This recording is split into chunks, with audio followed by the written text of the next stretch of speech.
మన శరీరంలో రక్తమంతా ముందుకు నడవటానికి రక్తనాళాలు ఎట్లా ముడుచుకు సాగుతూ పనిచేస్తూ రక్తాన్ని ముందుకు గెంటుతూ ఉంటాయి. ఈ సాగే గుణం ఎంత ఎక్కువ ఉంటే ఆరోగ్యానికి అంత మంచిది. ముడుచుకునే గుణం ఎక్కువైయటం ఆరోగ్యానికి మంచిది కాదు. ఈ రక్తనాళాలు గట్టిపడేటట్టు ముడుచుకునేటట్టు చేసేది సాల్ట్. ఉప్పులో ఊరేసిన చేపలు ఎట్లా గట్టిపడతాయి, ఉప్పులో ఊరేసిన మిరపకాయలు ఎట్లా గట్టిపడతాయి ఆలోచించండి.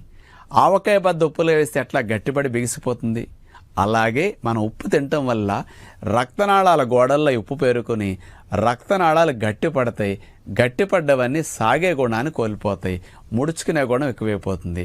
డబుల్ రోడ్డుగా సాగాల్సిన రక్తనాళాలు సింగిల్ రోడ్ లాగా సాగుతాయి. కాబట్టి ఇది హై బీపీలు రావడానికి, గుండె జబ్బులు రావడానికి, పక్షవాతాలు రావడానికి రక్తనాళాలు గట్టిపట్టడం ప్రధానంగా ప్రాణాంతకానికి బాగా చెడు. కాబట్టి ఆలోచించి ఉప్పు మానండి.